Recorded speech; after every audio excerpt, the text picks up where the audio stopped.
Albeit TV Radio, the pathfinder for radio. Albeit TV Radio, we dare to lead.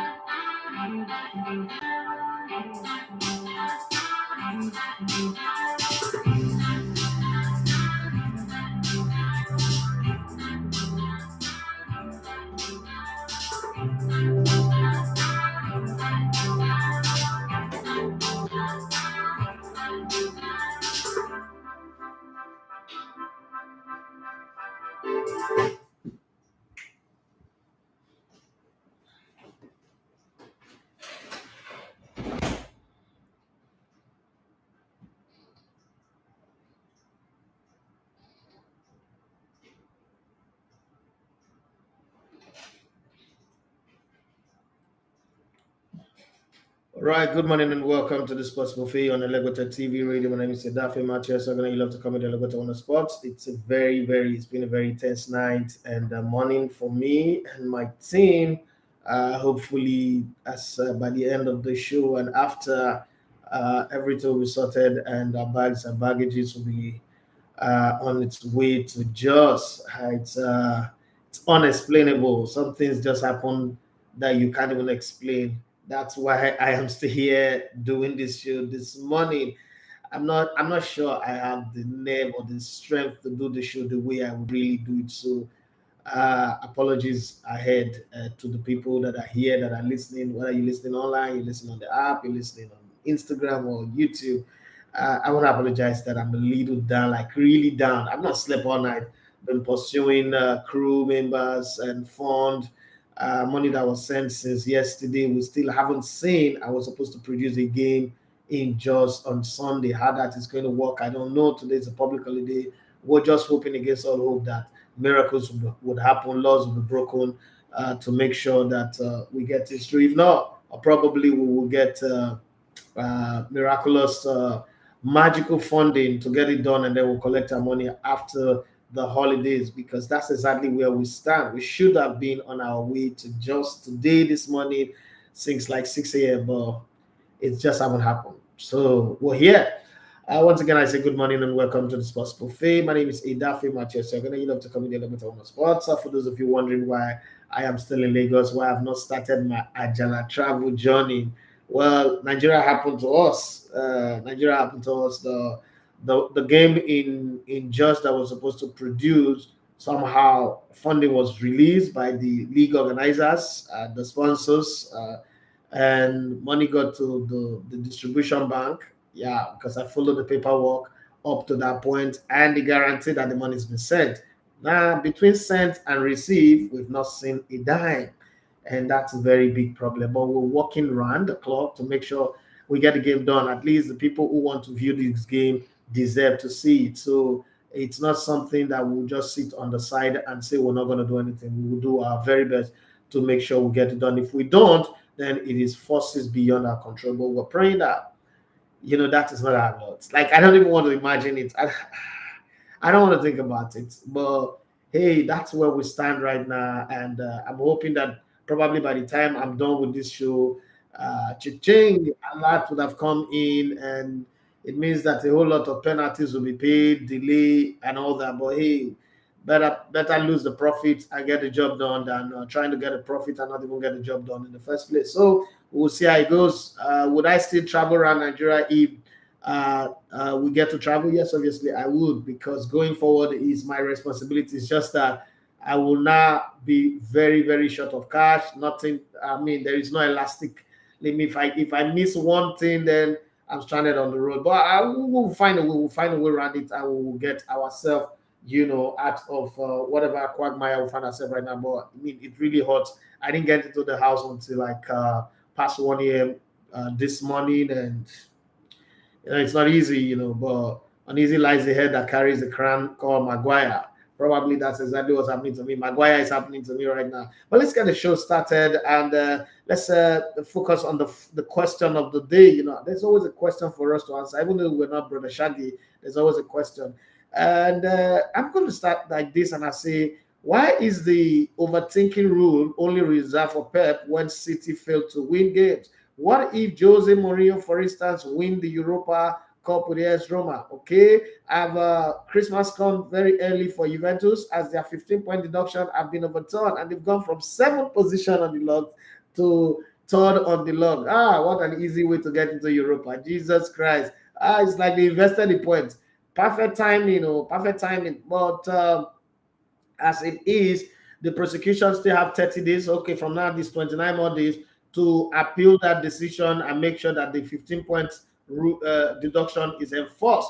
But hey, it's one of those things that you are sitting on the fence. Like when they were first deducted of the point, I was on the fence. So I was like, okay, since there's an appeal, let's hear the case from the beginning to the end and then see how it goes. And the one question that I want to ask Nigerian media and a lot of Nigerian people, please, this Hakimi story, have you guys wondered that there is no mainstream media that is carrying the story?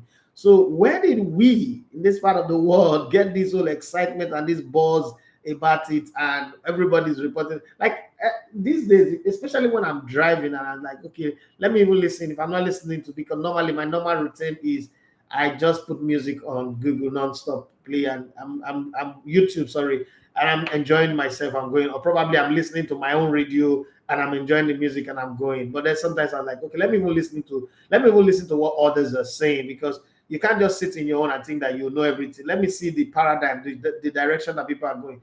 And I'm hearing people analyzing, like they're analyzing it like they were in the court, they were there. There's a quote from a judge that they can, where there is not even a French mainstream media like L'Equipe or Feka Food, or those French football magazine that have carried this story. There is no, okay, Marca just did a story on the lady. Okay, Marca.com did a story on the lady and net worth and all of that. And there was not even a part of it where they said Hakimi was going to take was going to take 50% of. So where's all this story coming from, Nigerians? I don't know. Maybe you guys know something that I don't know. I just want to be educated. I would really love for you guys to educate me anyway. But hey, whatever it is, let's keep it going. Somebody's making me laugh. Say, imagine a central defensive pairing of Harry Maguire and Upamecano. And let's say something about Upamecano. Upamecano will not be the first Bayern defender to have epileptic fit. Remember Boateng against Messi. So this things just happened. This things happened, and that was the day Bayern swore that any team that Messi played for, that they play against, they must make Messi suffer. So this thing that City have done now, Bayern might also swear that every time they see City now, they would do something to City and make City suffer. Now, don't be surprised when in the future you see Bayern beating Manchester City 8-2, because believe me, there is going to be another battle between these two sides. That battle will continue until Bayern is able to disgrace City. Well, I don't know when that is, because Pep Guardiola will still be at City. It is hard to disgrace Pep Guardiola's team. That's just the truth.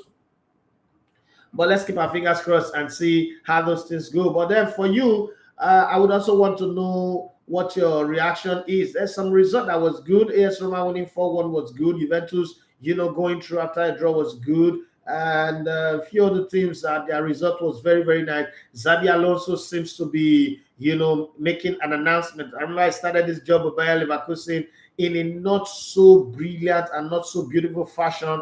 But I think the guys there trusted the process, and the process that they trusted, I'm not saying it's paying off yet, but it's beginning to look like, okay, they are in the right direction. That's what I'm going to use. Payoff is too bogus a word to use. It's too big.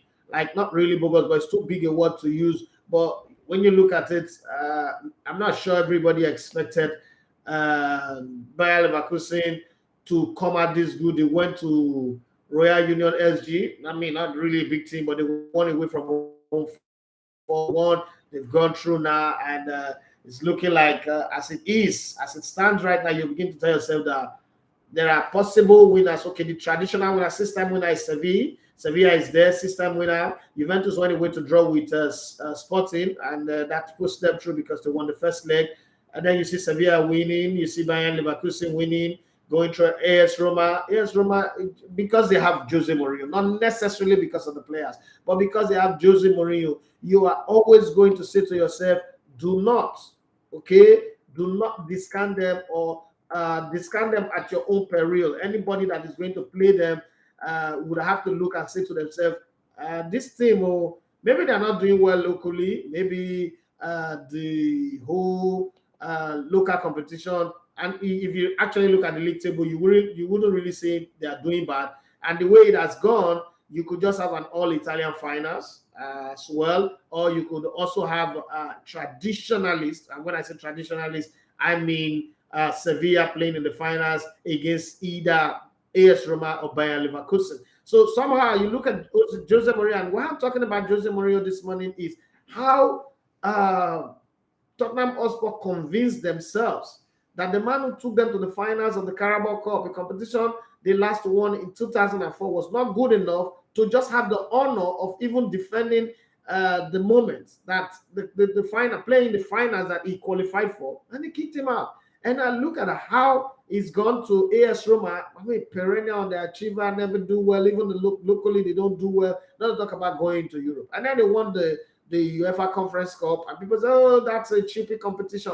Well, this is the UEFA Europa Cup, and when you look at teams that at one point qualified for this competition, you saw Barcelona fall down to this competition, Manchester United fell down to this competition. You almost want to say those are the guys, plus traditionalists like Sevilla. Unfortunately, Manchester United had the unfortunate Broda Bernard moment of being paired with Sevilla and then having to lead 2 goals to nothing, Erik ten Hag. Okay, they say the overthinking is only for Pep Guardiola. But I think this is the point where they should have used the overthinking.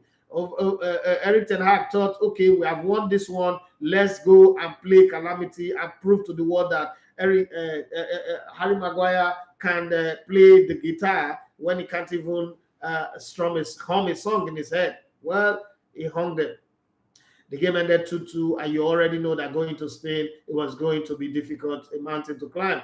People said that they went to Barcelona, they got the result, so why not go to Sevilla, who is a lesser team in Spain? Well, they might be a lesser team in Spain, but in this competition, they are landlord. Just the same way Real Madrid are landlord of the Champions League. And isn't that strange anyway, that when you talk about UEFA Cup, UEFA Europa Cup, you say a Spanish team is the king there. When you talk about UEFA Champions League, another Spanish team is the king there. There's something about it. When people keep saying that the English league is the best league of the world, I'm always like, hey guys, please take it easy. Cherry wire, as my able brothers and sisters will say. So why don't be shooting over the top like this. Don't be firing this thing like that. You have to go down low. Don't be too booga. This is not the place to booga. You have to be responsible in the way you put this thing.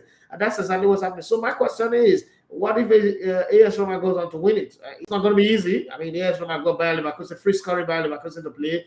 But then AS Roma also free scoring. If Bayer Leverkusen went away to go and win 4-1, Roma won their game 4-1 against Feyenoord. And if you look at both opponents, you will say that Feyenoord is a bigger team, stronger team, top quality compared to Union SG. Well, whatever it is, I don't care. The most important thing is Leverkusen and AS Roma will play the semifinals just as well as Juventus, who were at one point, wondering whether they can keep their players. They're not going to qualify for Europe next season. They are battling for this Europe. Another thing with Juventus is they know they can still lose the 15 points if the prosecutor win again at their own appeal, because Juventus have won their appeal. Now there is one more leg to go. So Juventus are going to say to themselves, you know what, third place or no third place in the league, we're not going to win the league. That one is reserved for Napoli already. Let us put everything we've got and win the UEFA Europa Cup. Because if we win that one, 15-point deduction comes later. It does not matter anymore because we are back in the Champions League. And that would help them in terms of money, also in terms of retaining their players, because most of the players are already saying, oh, we're not playing in Europe next season. I don't want to play for this team. One of them is Dusan Vlahovic. A lot of Juventus fans don't even like him in the first place. I'm not sure he knows that, but those are the situation on the card. So from you who saw the games yesterday and probably the games in the Champions League that you saw, what are the talking points that you have been able to raise? Having said that, let's look at some of the news headlines that are there. When Manchester United lose, it's more of the class of 92 than necessarily the people that are playing the game. So let's start with that on the news item on the show this morning. David de Gea has been a fantastic goalkeeper, but he is not, in capital letter, a fantastic footballer. That is the ranting, where the ranting starts. Yes, Oluwarotimi is ranting this morning. Paul Scholes, Oluwarotimi, not Amishi anyway. Questions Spaniard's Man United future after error-strewn display a 3-0 second leg loss at Sevilla. But Scholes is questioned David de Gea's future at Manchester United after an error-strewn display in their 3-0 loss at Sevilla. Okay? The 32-year-old moved to Old Trafford from Atletico Madrid in 2011, and he spent 12 years at the club. I think it's about time he gets his testimonial and leave, and has gone on to rack up more than 500 appearances for the club. The Spanish shot stopper is understood to be close to resigning, albeit on a lower salary, with his contract due to expire at the end of the season. Well, Scholes did not stop ranting. He continued. He labeled Manchester United an absolute disgraceful bunch after their Europa League quarterfinal exit at the hands of Sevilla. The Red Devils were beaten 3-0 in Seville on Saturday to end their on Thursday to end their European hopes after being thoroughly outplayed. Youssef En-Nesyri capitalized on the visitors' mistake to bag a goal at either end of the goal, while Loic Bade scored an unusual goal when the ball was deflected off his shoulder and bounced in off the crossbar. Yeah, the United's spine lacked authority in the absence of Bruno Fernandes, Raphael, Varane, and Lisandro Martinez.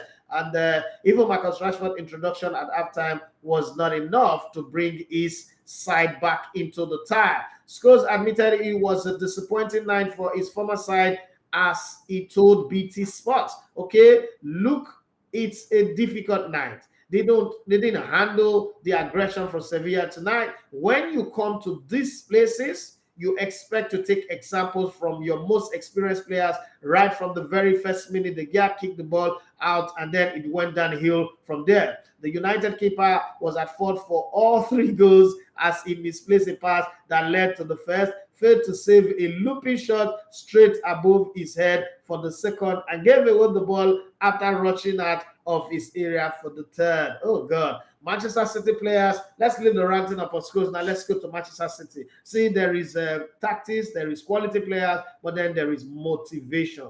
What is chasing? What is the reason for these players playing this well? What is the power behind it? Let's get the explanation to that. Why is Man City players so committed to winning the treble? There must be something. You know how they say it? The mountain will not go to Muhammad have to go to the mountain. Okay, if rabbits they run in the daytime, that's something they chase them, or they chase something. I don't know, this kind of poor man, hungry people parable shop. But if you want to shop rabbit, say you want to shop rabbit. Stop bringing out this funny parable. Well, Manchester City players will earn over £2 million each in bonuses if they achieve a historic treble. Okay, hey. When I was growing up, treble was a sweet to peppermint. Treble. That's all. Now treble is a different thing. Okay, so they are on course to do what Manchester United did in 1999. Manchester City top players will earn more than £2 million a man in bonuses if they achieve an historic treble this season. Pep Guardiola's side booked their place in the Champions League semi-finals for the third consecutive season on Wednesday by beating Bayern Munich 4-1 on aggregate. City face Sheffield United in the FA Cup semi-finals tomorrow before a huge Premier League home clash with Arsenal in midweek. The defending champions are 4 points behind Arsenal with a game in hand as they look to become the first club since Manchester United in 1999, to leave 3 titles in a row. Okay, 2009, 3 Premier League titles in a row. Bonus system is structured on an individual basis rather than being an agreed amount. That is shared among the squad. Milled understood that the bonuses for winning the league range from 200,000 to 900,000, while the sum on offer for lifting the FA Cup are somewhat less, okay? But then the Champions League that comes in, that's the equalizer. So when you put everything together, these guys are on course to earning over £2 million just to win the treble. But it's not going to be easy because who's standing in their way? It's a guy called Mikel Arteta and also a guy called Don Carlo Ancelotti and his Real Madrid team that you cannot just write off. You can't pick a pen and say, oh, Real Madrid are the semi-final of Man City, they will be beaten. Yes, they can be beaten. Nobody's saying they cannot be beaten.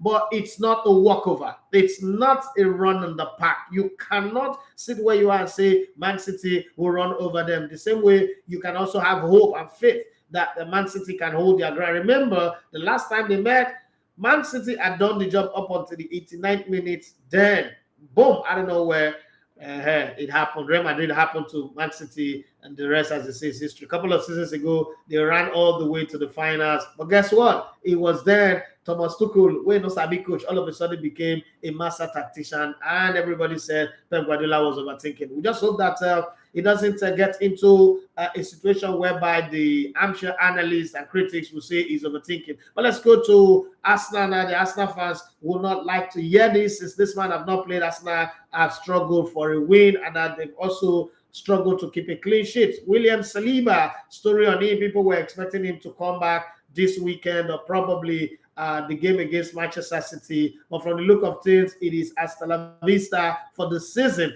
Mikel Arteta admits he's unsure whether William Saliba will feature again for Arsenal this season in huge blue ahead of their crucial title running as Gunners boss defend players over mascot drama. Okay, Arteta confirmed yesterday that the defender would miss tonight's clash with Southampton and remain a major doubt for next week's cross trip to title rivals Manchester City. When we say next week, it's not next weekend. For those of you who don't know, it's midweek. That's why they are playing their game today, just the same way Man City are also playing their game against Sheffield. So this weekend, so it's going to be crazy.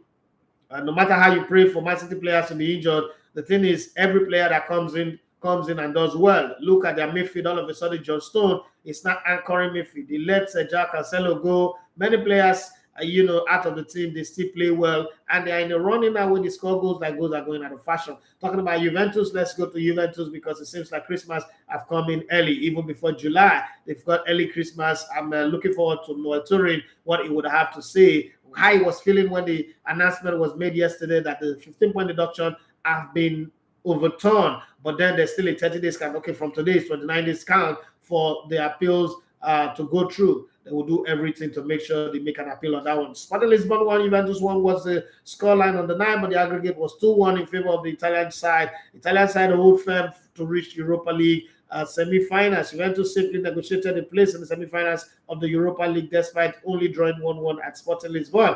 Adrian Rabiot gave the Italian side this one that everybody say they will not renew his contract. It's looking like the guy now that is carrying them on the shoulder. The Italian side, the lead with the first half strike in fewer than 10 minutes, only to then give away a penalty for a late lunge. And a few moments later, Englishman Marcus Edward netted an equalizer from the penalty spot, but the Portuguese side really troubled from then on before going down 2-1 on aggregate. Sorry about that one. Still hanging around in Italy. Let's say that Roma beat Feyenoord 4-1, which is 4-2 on aggregate. Come on. Yes, Stephen El Shaarawy. Remember this guy? We used to call him El Shawarma. Yeah, Stephen El Shaarawy and Lozano Pellegrini, they strike after Paulo Dybala scored in the 89th minute to force extra time as Jose Mourinho's men book a semi-final against Bayern Leverkusen. And there was plenty of Jose Mourinho drama, riling the fans, getting everybody excited. Stephen El Shaarawy and Lorenzo Pellegrini scored in extra time to earn host AS Roma a spot in the Europa League semi-finals against Bayern Leverkusen after defeating Dutch side Feyenoord 4-1 for a 4-2 on aggregate win. Wow, that's sad. I'm talking about their next opponent in the semi-final.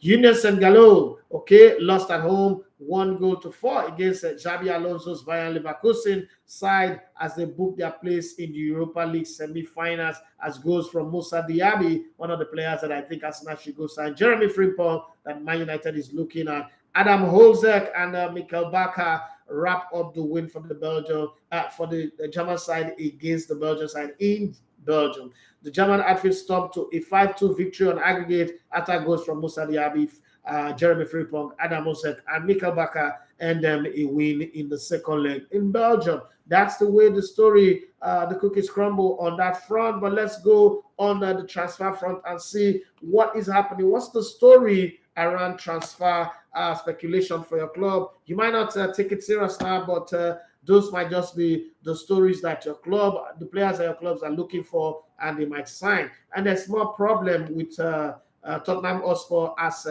Patrici finally put in his resignation because his appeal for the ban on him is not even, nobody they listen to themselves. So that club does not have a football director right now. He also doesn't have a coach. Let's see what happens. Former Paris Saint-Germain and Tottenham boss Mauricio Pochettino has held talks with Chelsea about becoming their new manager, according to the Mirror. Yes, Chelsea are planning a player cleared before 30 June in order to stay within the financial fair play rules. Okay, Manchester United Spain goalkeeper David de Gea, 32, is on the verge of agreeing a new contract after that hula baloo in the town hall meeting that he could not even make a single down payment for a save in the match in Seville. Well, let's see what happens. Eventually, whether Man United will change their mind or they will continue with him. It's a crankum in the higgy haga of the house of the devil right now. Red Devil, to be very, very precise. Right? Man United are also leading the race to sign 20-year-old Atalanta and Denmark striker Rasmus Højlund, according to the Mirror. Barcelona are finalizing an offer to present to Paris Saint-Germain for the return of 35-year-old Argentine forward Lionel Messi. Well, this is the place where it get me. Okay, should Lionel Messi come back to Barcelona? For me, I don't know, but I want to hear from you people.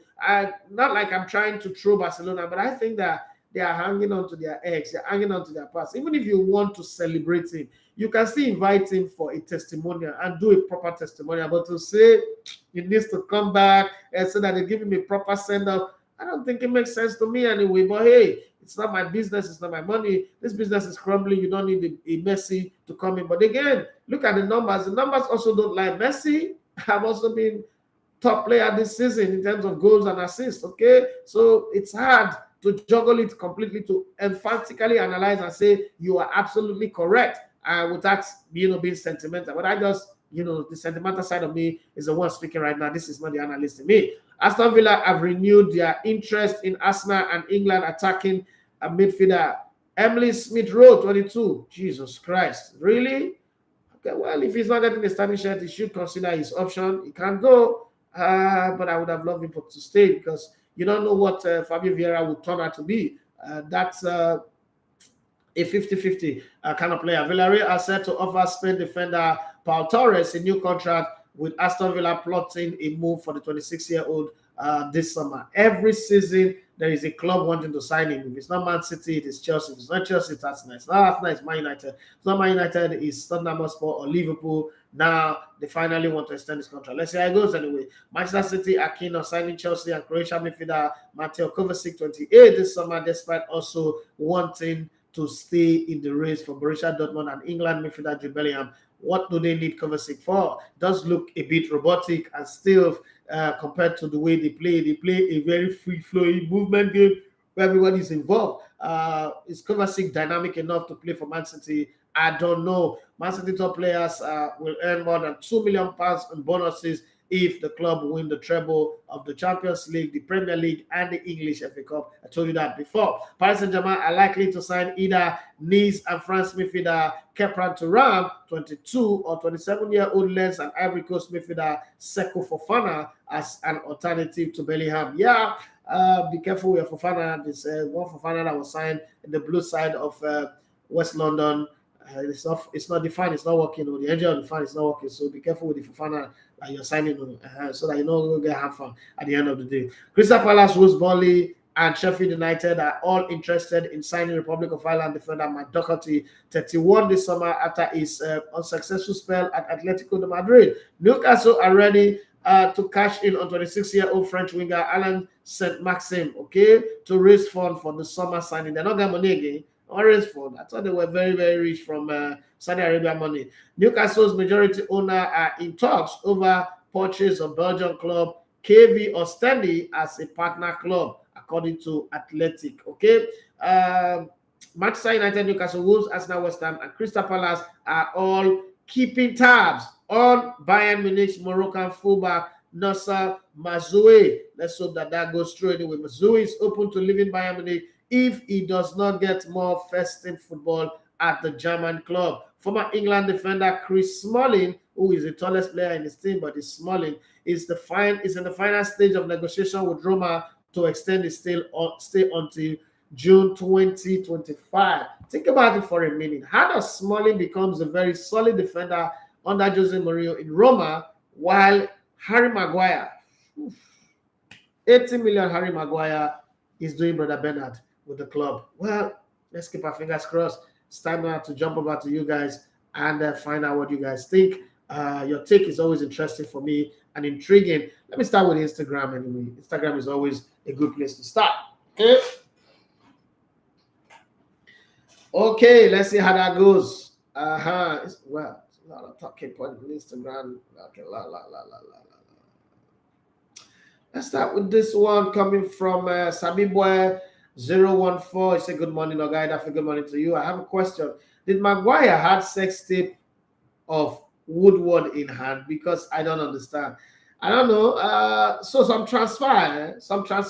Remember when Arsenal wanted to sign Ben White? Ben White is a relegation specialist. So everybody was like 50 million for that player. It's a waste of money. It's foolishness. Ben White have turned out to be one of the best signing in the Arteta era. Okay. And I was saying yesterday that instead of putting Robo Holding in that center, why not send Ben White back to center back and play a natural right full back? That's what I would do anyway. But Arteta is the man in charge, is the guy who knows best. So let him just do his thing. It's a Patrick says, where are those people that said Mascom United now has Ten Hag that performs magic? Well, they didn't understand. You're going to the house of the lion. Now Sevilla, when they use play, I'm going to the house of a lion. They say a backing dog would defeat a lion. Okay, no wala now. Saviki Victor Malalo say, what is wrong with Todd for goodness sake? Chelsea does not need Pochettino. Okay, now see, start to support another club or just accept anything that they offer you right now. Some people say that Hakimi story is a fake story. The divorce proceedings are yet to start. Therefore, the content in this story is false. It's Nigerian bloggers that is spreading unverified story. I like this.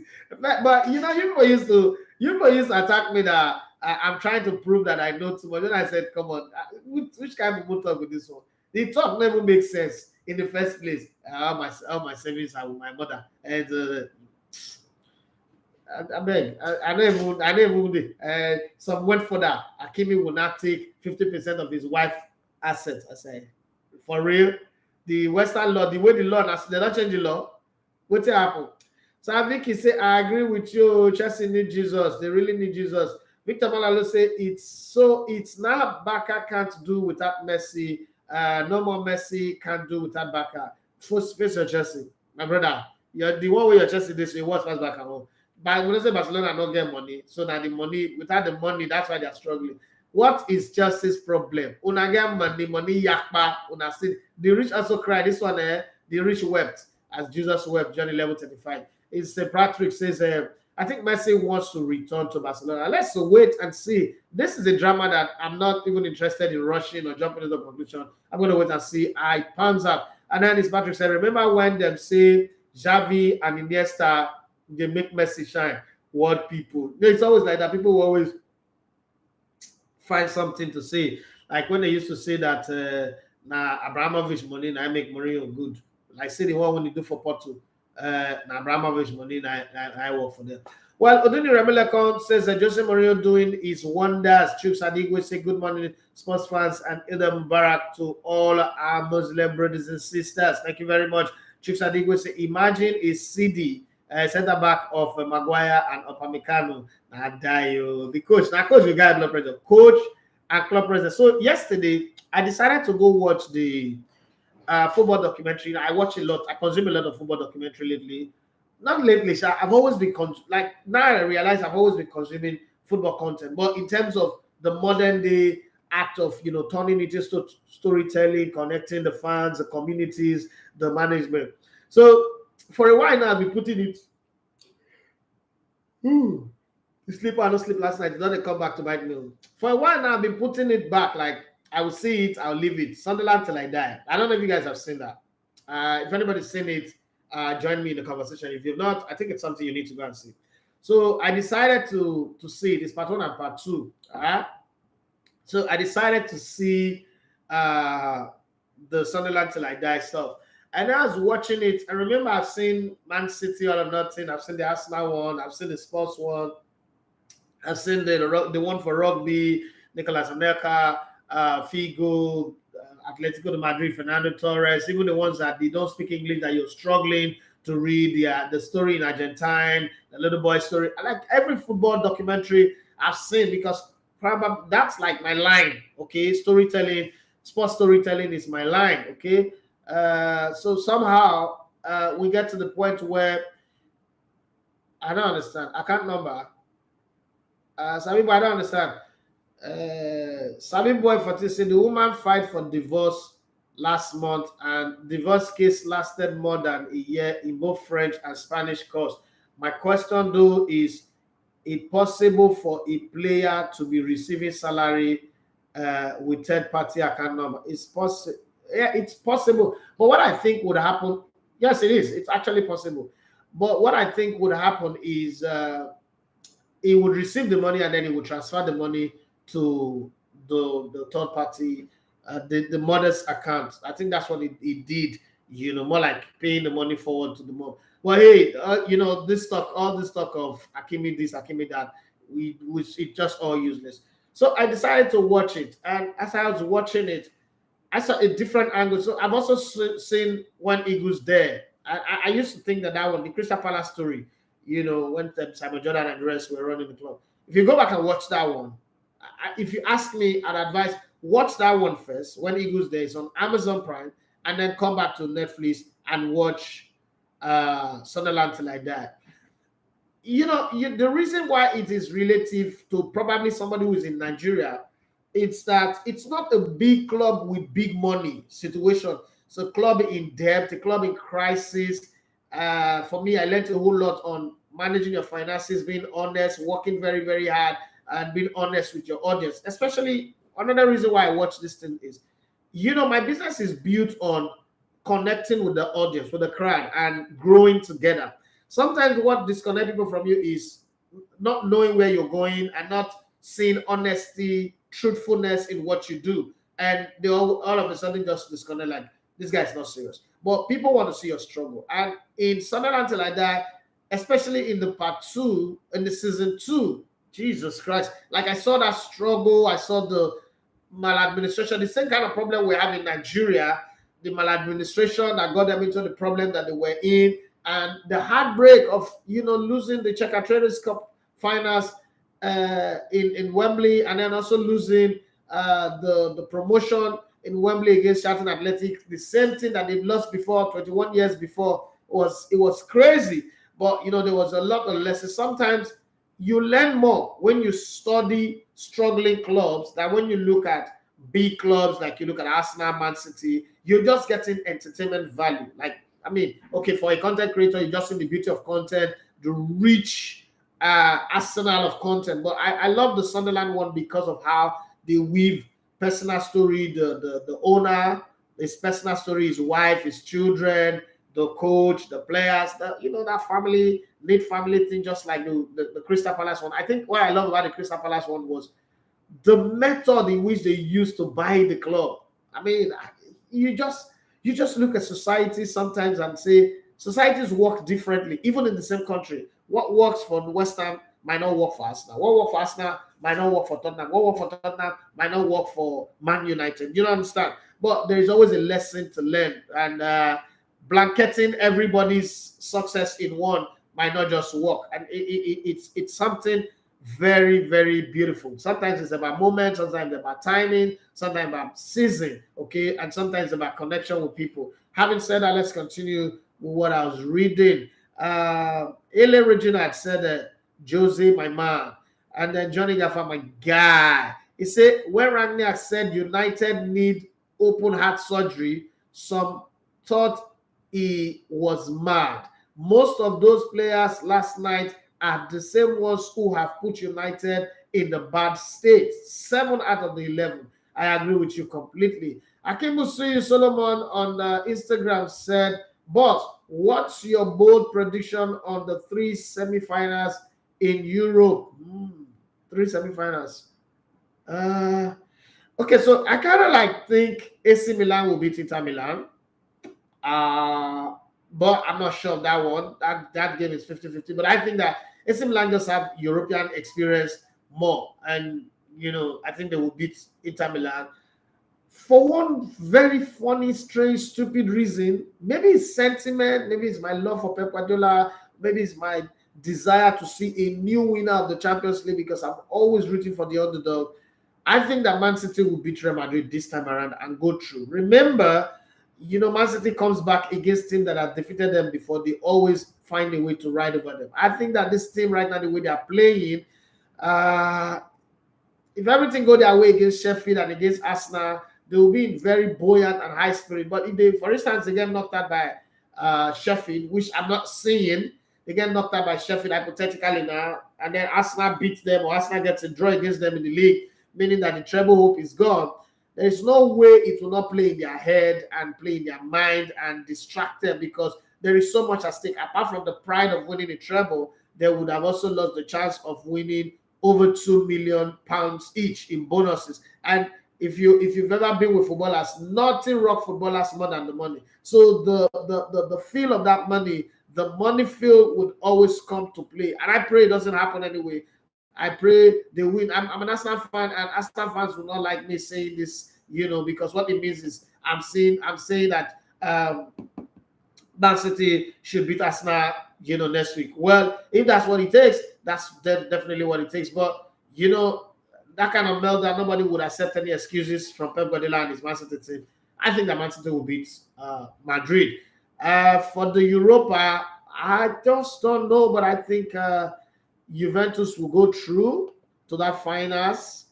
Sevilla will go through to that finals, but Juventus does look like a team that is desperate for something. But I think Sevilla over 2 legs will beat Juventus, and I think AS Roma would beat Bayern Leverkusen. So it's going to be Sevilla, AS Roma in the finals. In the conference, it's crazy, but I don't know. Let me just say this. Why I'm saying this, I don't know, but I think West Ham have what it takes to win it. They don't win it this time. There's no better time for David Moyes to ever win anything again on that big stage and put his name on the map. I think that West Ham will go through on their side of it. The other team that joins them, the Conference League.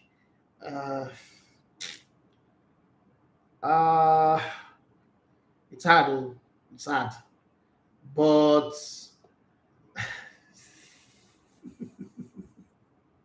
it's a bit hard. I can't pick that one. But I think that West Ham will go through, and I don't know who next. Somebody will beat West Ham in the finals. Let's just put it that way. That's my bold prediction. If you ask me, okay. I don't know much. The Conference League. You know why? Because I don't get to watch them much. I can't really speak from the position of accurate analysis. At least the UEFA Europa Cup I watched, the Champions League I watched, so I could see players and the rest of them. Okay, Chetsuya Ogechukwu says, what is your opinion on Ten Hag? Will he succeed at United? Man United have, you know what you say, demonic players. They have players that devil is working. Man United, Eric Ten Hag is not a bad coach, but if you look the series of coaches that have come in from Jose Mourinho to LVG to this one, that one, you want to say to yourself that, is this really a coaching team? Just like Tottenham Hotspur, is this really a coaching team? When you have had Pochettino, you have had Jose Mourinho, you've had Antonio Conte recently, and you now look again and say, no, this is not a coaching team. There's something wrong with the team. And that's the way I look at Man United. I just think that there's something wrong with the team. It is hard to put your penny on it and say, Man United, this is the this is the reason why they will succeed. This coach tactics, or you can't even analyze Man United based on tactics. Once upon a time, not too long ago, they were also in the title running. Look at them today; they are completely out of it, and it's strange. But let's keep our fingers crossed. Will he succeed? Is an open-ended question, because what do you define as success? First off, he's won the Carabao Cup. You might just see that as a success in one way or the other. When some people will say, is that what Man United have become now? It took them all the way to the quarterfinals of the UEFA Europa Cup. Next season, they will play in the Champions League. It's relative. Success, if success is winning Champions League, I don't think Man United will win Champions League anytime soon. If success also is winning the league, I think that maybe that 10 years course that I put on them is even going to extend to beyond 10 years as it is right now. As people used to accuse me that I'm the one that cost them. What Divine Tokay say, Jose is proving why I want him back at Chelsea. For this rebuild and not Nagelsmann, who was booted at for not having his dressing room. Okay, we thought it'd be like, say, this doomsday, he go long. Go. Yeah, I told you guys before, if you're a Chelsea fan, just relax, okay? Because as it is right now, you guys are not going anywhere progressively. The club doesn't even look like the structure. The first thing is you look at the structure. The structure is the first thing to look at. Look at yourself. Okay, as it is now, we're going somewhere with the structure that we have. But no, that structure is not there. So it's even hard to bank on Chelsea achieving something, because you need to have a structure, and then you need to have a coach that can get it done. They've done 2 English coaches at Chelsea already. They want to get a guy whose problem was not really tactics, was not being able to manage his dressing room. And now this is where I'm having a problem with the Nagelsmann's narrative. Nagelsmann is not going to come to a settled dressing room. He's going to come into a dressing room that is not sure. So what is he really going to do? Is he going to start and being tough on them? Because if he does that, players will gang up against him. These players are not afraid of losing anymore. They don't have any pride. If he goes too hard, the players will gang up against him. If he goes too slow, too easy, that's what, not slow. If he goes too easy, the players might take advantage of it. So I don't know what really is going to happen. So I think that Chelsea need an established coach, a guy who walks in through that door and everybody is in awe of him. Before they will get so familiar and get used to him, he would have coupled everybody, established himself. That's what I like about Pep Guardiola. People don't understand why I like Pep Guardiola. People have said things like, he's not a friendly coach with the players. No, that's not the job of a coach. That's not the job of a coach. I told one guy one day, I said, listen, if you're working in a company and your ex, you get a job and your ex is like the manager, right? And you guys are not split in a criminal circumstance. You guys are still best of friends. So when you get to that office, forget the nakedness that you both see. Forget it. Focus on the job. Because if you don't focus on the job, you don't add value. Your ex will look you in the eye like this and fire you. It's as simple as that. And there's nothing you can do. You can say, oh, she's victimizing you, she's doing this. The same for a guy. If your guy is the ex and your ex guy is the head of the company, because nobody wants something to spoil for their hand. So people like Zidane, even if he doesn't want the job, you should go and beg him to get the job, because it's not going to come like Chelsea is a favor. He knows Chelsea is a step down for him. Coming from winning the 3 UEFA Champions League with Real Madrid, it's a step down. And the players would always, these guys knew what he did as a player, just recently what he's done as a coach. In this modern era, nobody's done it, winning 3 straight Champions League. So there's going to be respect for at least one full season. And in that place, he would have done what he wants to do. Remember when Pep Guardiola came into Man City? They were the defending champions of the Premier League. They had gotten to the semi-finals of the Champions League for the very first time. And when he came in, I still remember very well. What he did still always get me laughing. You know why it get me laughing? Because it's something that I would do.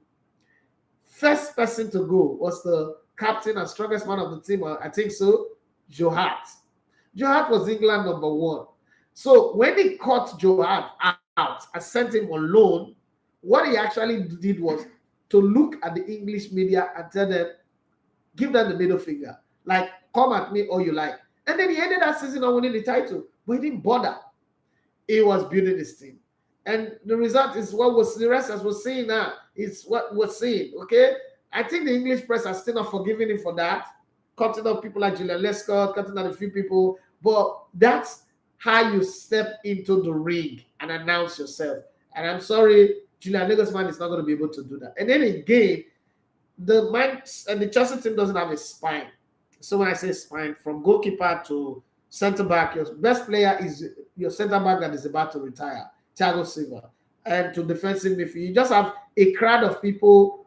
N'Golo Kante for me is sped force, and then Kovacic and the rest of them. So all of that. Enzo is good anyway. Enzo is a good player. I just need the right side of people around him. And then attacking midfield, you don't have anybody. Forget Messi Mount. Forget any. You don't have anybody. And then attack. Jesus, you have Aubameyang. You have Kai Havertz. You have Joe Felix. You have what's that guy that is? That Sevilla guy that is injured now. But something. One thing, I've forgotten his name, but there's one guy that looked like a wrestler. You know, you have all these people, but it's not really a team. And then your white players are just not there. Raheem Sterling is back to that old Liverpool Raheem Sterling, capital long man rat, run 50-50 without headless chicken, without direction. You have Pulisic, who does well for the US team, but doesn't do well for Chelsea. You have, what's that one? Is Hakim Ziyech, okay?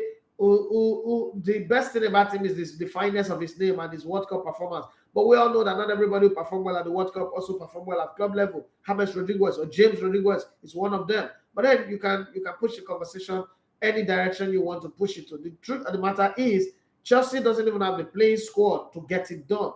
And Zidane might not even come in and say, trust the process, let's work for another 2 to 3 seasons before we build a team. That's a long time. That's a long time to wait. And that's what Chelsea is. And Chelsea reminds me of the Liverpool of the early 90s up until recently when they won the league, up until the club era.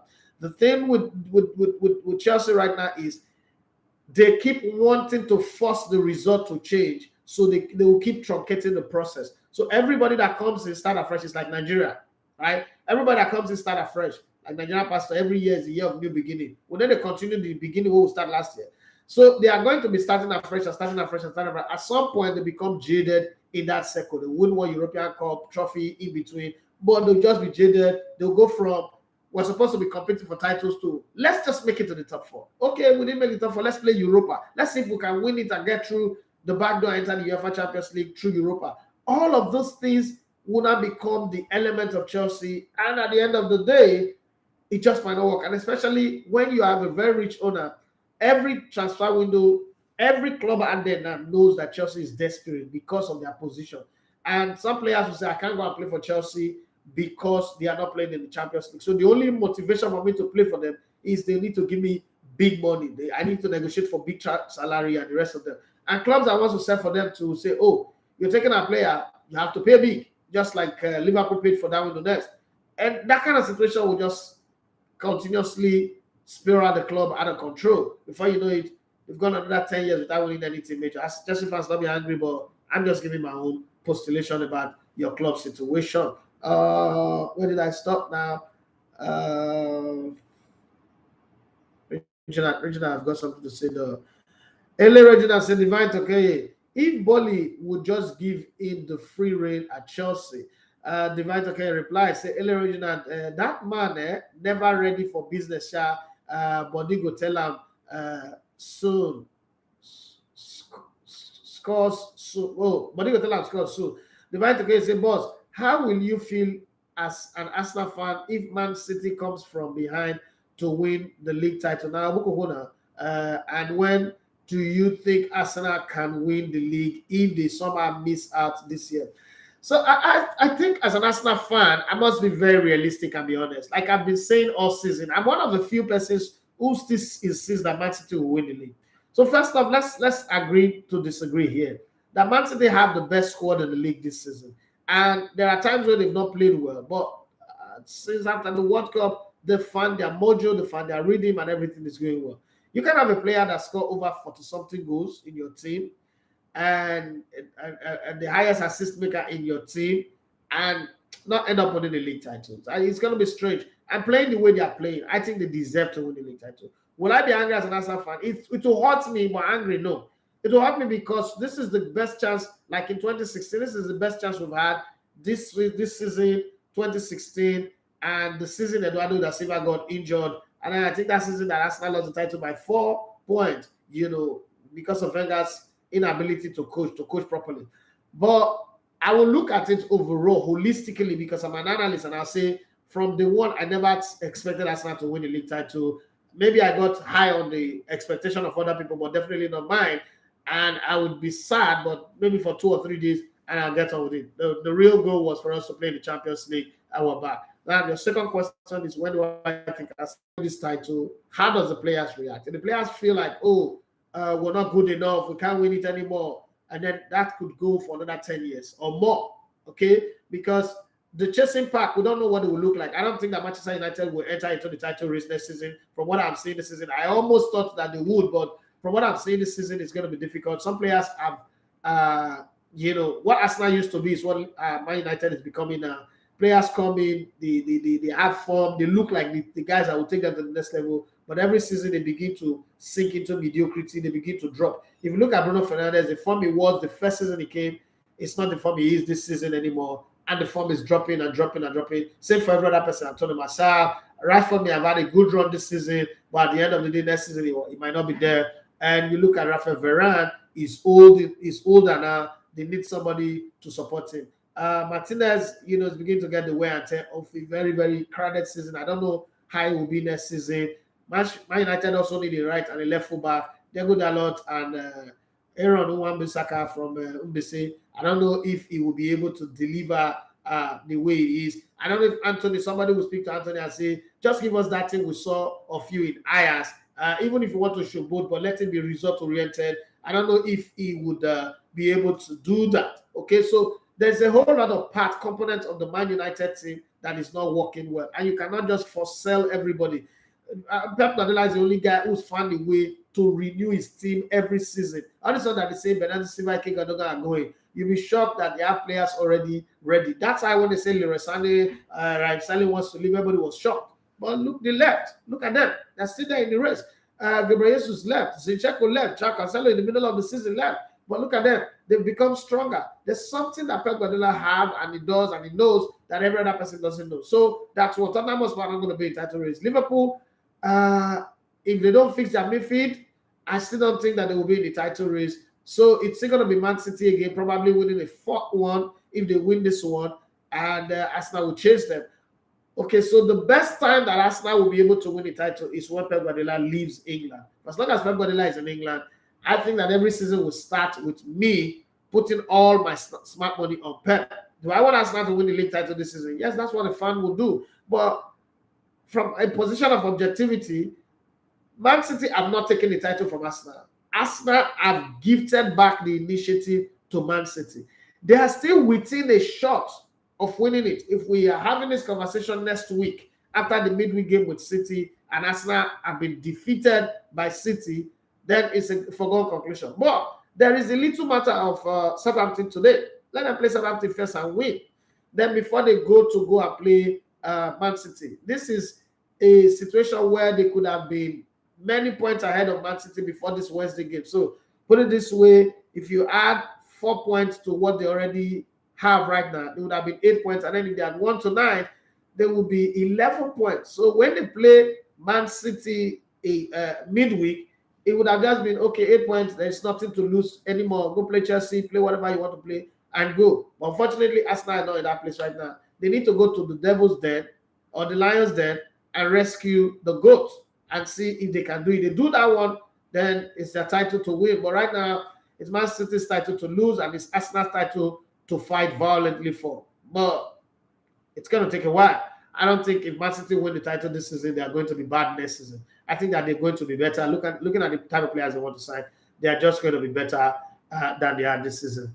Divine Toke said, my next club will be Victor Osimhen's club. I don't talk about. Okay. Oduni Rebeleka say, Arsenal no get any available right back. Tommy is injured, and what's it called? Cedric is gone. So nobody will cover. Why not play 3 at the back? Nobody will cover the right back position unless we play a 3 at the back. Eze Patrick said, Divine, okay, just one season, you won't jump ship, okay? Liverpool used to finish 8th every season. remind them, misery loves company. And it's like Liverpool wants to go back to that finishing 8th every season kind of position. But the Premier League is trying to rig them back into the Champions League anyway. Let's see how that go. Daniel Abandon says, good morning, Alegote. Good morning to you. Eze Patrick say, even that Liverpool Sterling is better than this. This is bad. This is really, really bad. Okay. Eze Patrick say, not true. Nigeria don't get goals and objective. What is our 10 years goal in this country? You serious? Daniel Abba, a whole 10 years. A whole 10 years. Guy, are you talking from real life or from your dream?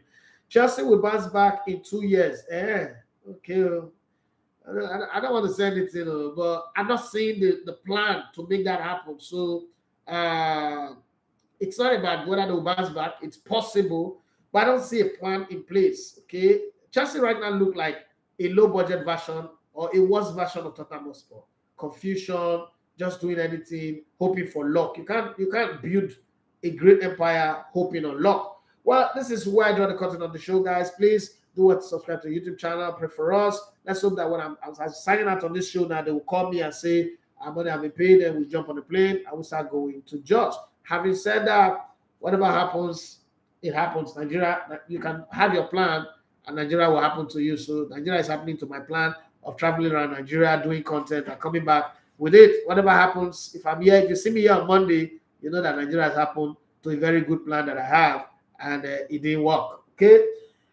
Have for yourself a wonderful Eid Mubarak, my Muslim brothers and sisters, and to the rest of you, be the best of who you are supposed to be. As I go, Victor Malaluz, been there since, decided to wait for last minute to throw up this question. So what's your on Drogba suggesting PSG is not the right place for Sime? Is this because of our low competition? You say, Bros Mingo, if you are the coach of Arsenal, how do you improve the squad next season? The show is over. I'm not going to add any extra minute to the show. We've done 1 hour, and that's good enough. Bye-bye, and have yourself a wonderful day. See you again next week. My